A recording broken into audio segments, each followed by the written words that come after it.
नमस्कार, मैं रचना शर्मा चढ़दी कला टाइम टीवी देख रहे सभी दर्शकों का स्वागत करती हूं। आप देख रहे हैं उत्तर प्रदेश के विशेष समाचार। इस्लामी संगठन पॉपुलर फ्रंट ऑफ इंडिया यानी पीएफआई के देशव्यापी ठिकानों पर राष्ट्रीय जांच एजेंसी एनआईए की छापेमारी के क्रम में उत्तर प्रदेश पुलिस के आतंकवाद निरोधक दस्ता और विशेष कार्य बल ने भी राज्य में लखनऊ सहित अन्य स्थानों पर इस संगठन के ठिकानों पर छापेमारी कर तलाशी ली। इतना ही नहीं, छापेमारी अब भी जारी है। पुलिस सूत्रों के अनुसार इस कार्रवाई में पीएफआई से जुड़े विभिन्न ठिकानों की तलाशी के दौरान 8 लोगों को शक के आधार पर हिरासत में लिया गया है। एटीएस और एसटीएफ की टीमों ने उत्तर प्रदेश में लखनऊ सहित अन्य स्थानों पर पीएफआई के ठिकानों की तलाशी एवं छापेमारी का अभियान बुधवार को देर रात शुरू कर दिया था। यह अभियान अभी भी जारी है। इस दौरान जिन 8 संदिग्धों को पकड़ा गया है उनसे पूछताछ की जा रही है। पूछताछ में इन लोगों के खुलासे के आधार पर तलाशी अभियान को आगे बढ़ाने का फैसला किया जाएगा।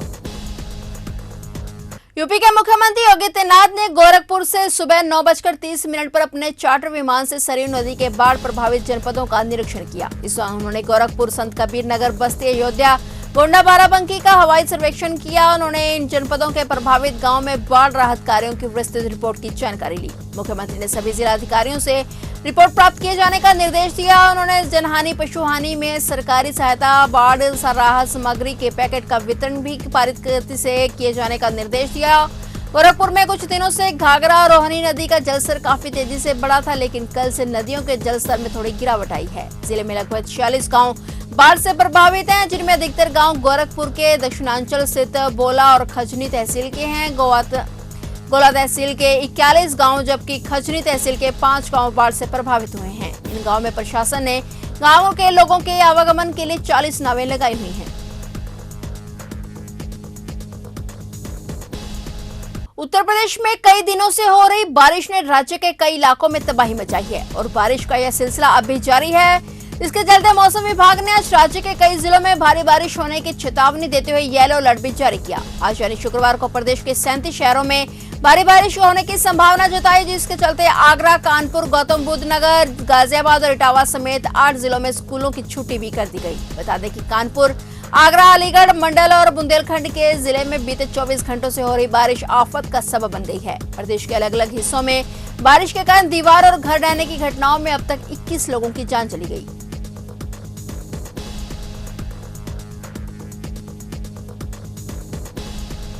समाजवादी पार्टी के अध्यक्ष अखिलेश यादव की अगुवाई में पार्टी के प्रतिनिधिमंडल ने अपने वरिष्ठ विधायक आजम खान के उत्पीड़न की तरफ ध्यान आकृष्ट कराने के लिए आज शुक्रवार को उत्तर प्रदेश की राज्यपाल आनंदीबेन पटेल से मुलाकात। इस दौरान सपा नेताओं ने आरोप लगाया कि उत्तर प्रदेश सरकार बदले की भावना से आजम खान पर कार्रवाई कर रही है। पार्टी सूत्रों ने बताया कि अखिलेश यादव के नेतृत्व में सपा विधायकों के एक प्रतिनिधिमंडल ने राजभवन जाकर राज्यपाल से मुलाकात की। यादव ने राज्यपाल से मुलाकात के बाद संवाददाताओं से कहा कि उन्होंने राज्यपाल को आजम खान साहब के प्रति लगातार जारी अन्याय और उनके खिलाफ झूठे मामलों में मुकदमे दर्ज किए जाने के बारे में बताया है और उन्हें न्याय दिलाने का अनुरोध किया है। बता दें कि वर्तमान में रामपुर सदर सीट से सपा विधायक आजम खान के खिलाफ भ्रष्टाचार और वैध कब्जे समेत विभिन्न आरोपों में करीब 90 मामले दर्ज हैं। वे करीब 27 महीने तक सीतापुर जेल में रहे थे और इस साल के शुरू में उन्हें उच्चतम न्यायालय के आदेश पर अंतरिम जमानत पर रिहा किया गया था। भगवान श्री राम की नगरी में 28 सितंबर को मुख्यमंत्री योगी आदित्यनाथ मौजूद रहेंगे और मौका होगा सुर की देवी कही जाने वाली स्वर्गीय लता मंगेशकर के जन्मोत्सव का।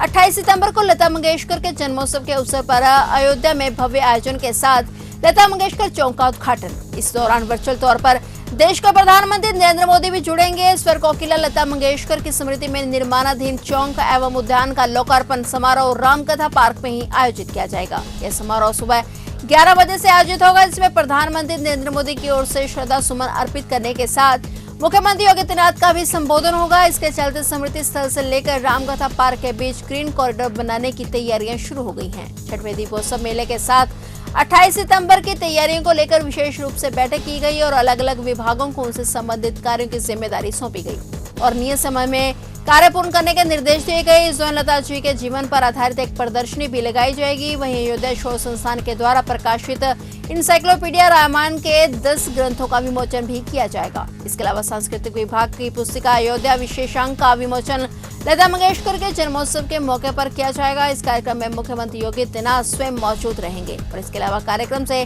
प्रधानमंत्री को वर्चुअल जोड़ने की तैयारी भी की जा रही है।